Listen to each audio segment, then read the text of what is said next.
Jeg hedder Nete, jeg er 37 år, jeg har 2 dejlige børn på 6 og 8 år. Du er en renlig, pæn og rolig mand, der brænder for sit arbejde og kan føre gensidige og interessante samtaler. Jeg forestiller mig ikke, at du har nogle børn, og hvis du har, så må de gerne være store. Du har en sikker stil, sådan at når vi er ude, så kan du finde ud af at klæde dig pænt på, særligt med flere gæster, eller vi skal i biografen sammen. Jeg synes, at det er en god idé, at vi ligesom kan gøre os lidt lækre for hinanden. Hej, jeg hedder Tusindfryd, og jeg er intuitiv healer på 3. år. Arbejder også inden for servicebranchen. Jeg ønsker at finde en mand eller en kvinde og dele hverdagen og livet med. Din alder har ikke så stor betydning, heller ikke hvad du arbejder med. Bare du er åben og sød. Jeg leder mere efter en smuk sjæl. Altså udseende betyder heller ikke så meget. Du kan være tyk, tynd, lav, høj. Langt hår er flot, synes jeg. Det kan kort hår også være. Skaldet er også lækkert. Du må meget gerne være buddhist. Og hvis du ikke tror på noget, så er det også helt okay. Bare du en blid elsker. Eller det er heller ikke så vigtigt. Og hvis I er et par, så flere også helt okay. Glæder mig til at høre fra jer. Namaste. Ja, goddag. Jeg undertegnet søger en mand. En mandsperson til et mand-kvinde forhold. Ganske uforpligtende sådan da. Det er ikke kun til sex, det er også til et par forretningsmiddag en gang imellem.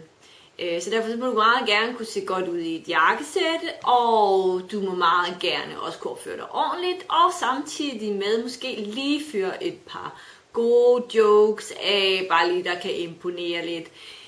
Ja, yeah. Og bare rolig. Firmaet betaler. Du skal kunne komme godt ud af det med Lars, min eks. Vi holder jul og fødselsdag sammen, og der forventer jeg, at du er med. Jeg ser i hvert fald, at du ikke har så mange ting, hvis du flytter ind, og hvis du har en sort lædersofa, så kommer den altså ikke med. Og det gør de store højtaler heller ikke. Hej, jeg hedder Ellen, og jeg er en glad og frisk kvinde i sin bedste alder. Jeg leder efter en mand, som er stabil og tillidsfuld. Du må gerne være god til at tage telefonen, hvis jeg ringer.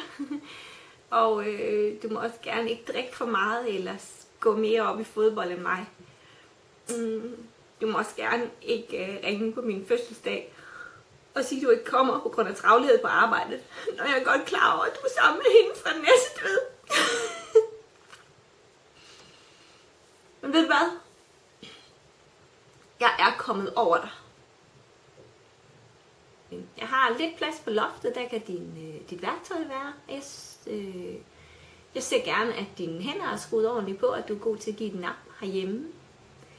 Og du skal være i god form. Og spise sund mad. Herhjemme, der spiser vi efter 2-5-kuren. Det har vi gjort længe, og det er en stor succes. Jeg løber 3 gange om ugen og dyrker yoga.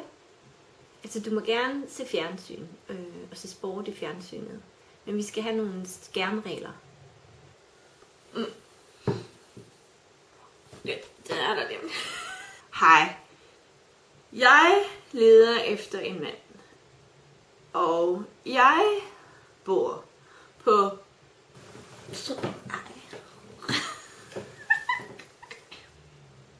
Jeg leder efter en mand. Og jeg siger ikke, hvor jeg bor.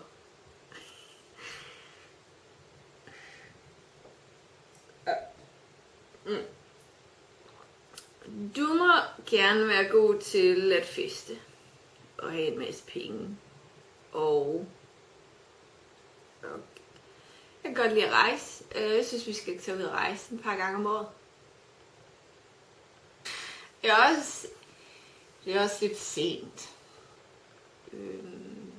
Ellers... Bare du har en seng, der er ledig i nat. Altså, du må gerne være god i sengen. Det behøver ikke at være sådan stor eller noget som helst, men ikke for lille. Det skal være inden for rimelighedens grænser. Der skal være noget.